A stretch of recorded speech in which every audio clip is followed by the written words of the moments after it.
Are the British biased against India and in particular against Indian Hindus? Why do the British dislike Indians so much? Is there hidden resentment against their success both in India and in Britain? Is it because Indians in Britain are at the top wherever you look in Britain? That they don't fit into stereotypes, you don't hear of them being involved in terrorism. So I ask, why the resentment? And why can't the British accept that independent India is now one of the world's rising powers economically, politically, intellectually and culturally? Could it possibly be true that 1947 still rankles the memory of being thrown out of India? India was supposed to collapse into chaos after the British left. They left India brutally partitioned. Instead, India blossomed. But that surely can't be the reason. Then why? I want to point your attention to a survey, an opinion poll. Its results have just been released. It was carried out among British Indians and Hindus staying in the United Kingdom. Here's what it found. 91% of British Indians and Hindus said that British journalists reporting on India were biased. Their reports were unbalanced. They were slanting stories towards continuous negativity that had little positive to report. 89% said the British media was not impartial about India. The BBC was called out, with 91% saying the British broadcasting company is the most unreliable source of information on India. The Guardian, they said, is not far behind. Frankly, I'm not surprised.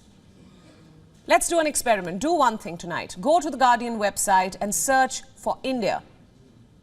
You'll be treated to a series of negative stories on India. That's it.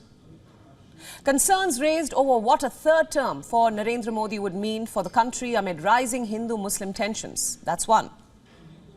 The Pannoon plot. US lawyer allegedly targeted in Indian murder plot. Let's talk about the reportage on Kashmir's special status. Negative, of course. They refuse to see the swelling crowds enjoying themselves in Srinagar on New Year's Eve, or the peace that has come to the valley finally. If the Guardian newspaper is to be believed, India is in a state of constant disharmony, religious persecution, oppression of minorities, basically all things negative. And that is exactly why this survey becomes prime time news tonight. And the results become problematic to say the least. What the British public read is what they believe, and the British press is feeding its people dirt on India. In April 2023, an Indian student at the London School of Economics was stopped from contesting college elections. Why? The student said that some people in the campus could not bear to see an Indian Hindu leading the students' union, so they cancelled him.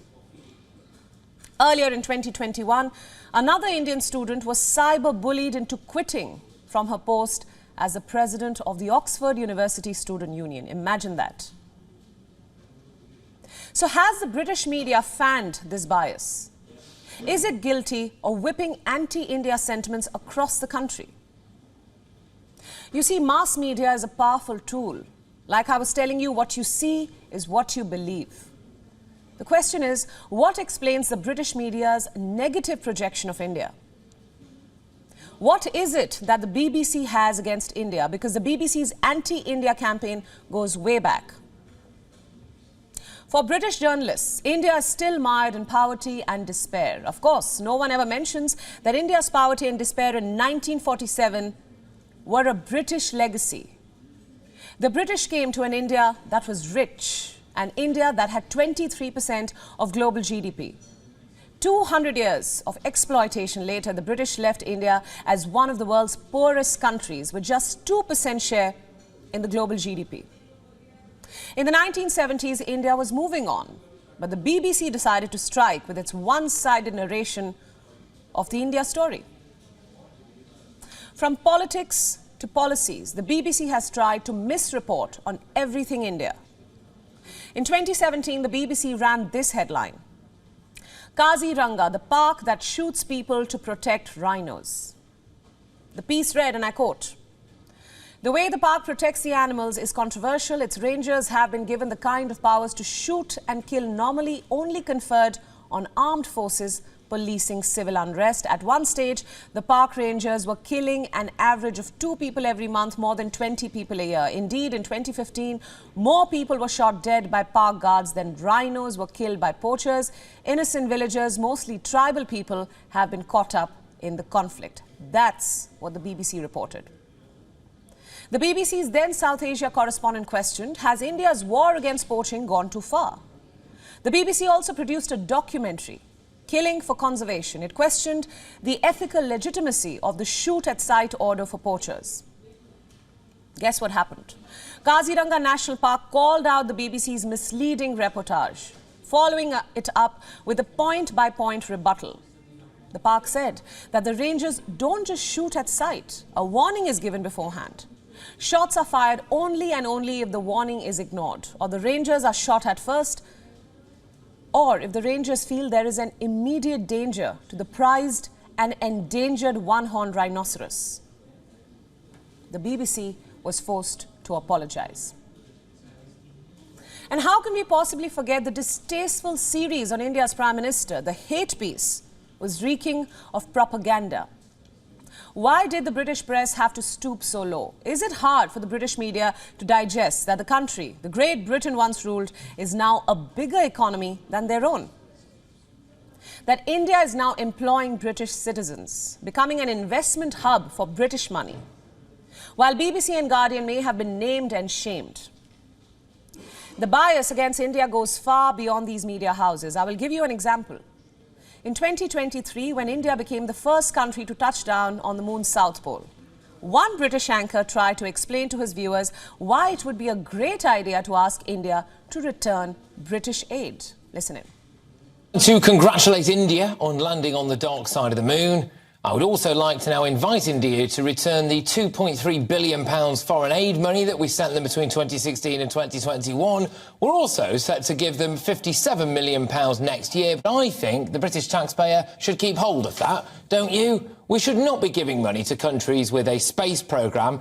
As a rule, if you can afford to fire a rocket at the dark side of the moon, you shouldn't be coming to us with your hand out. This British anchor is talking about aid that's non-existent. So I ask, is this a classic case of colonial ego being hurt? When was the last time the British landed on the moon? The answer is never. And this could also be the answer to why the British press is so desperate to write off India's growth story and the success of Indians in the United Kingdom. Data collected in 2021 found that the Hindus living in the UK are among the healthiest. 87.8% of Hindus reported very good or good health. This was far above the national average. The data also found that Hindus were more qualified in comparison to the overall population. In other words, the Indian origin people living in the United Kingdom are faring better than the natives. The British press, it seems, is feeling sick. WION World is now available in your country. Download the app now and get all the news updates on the move.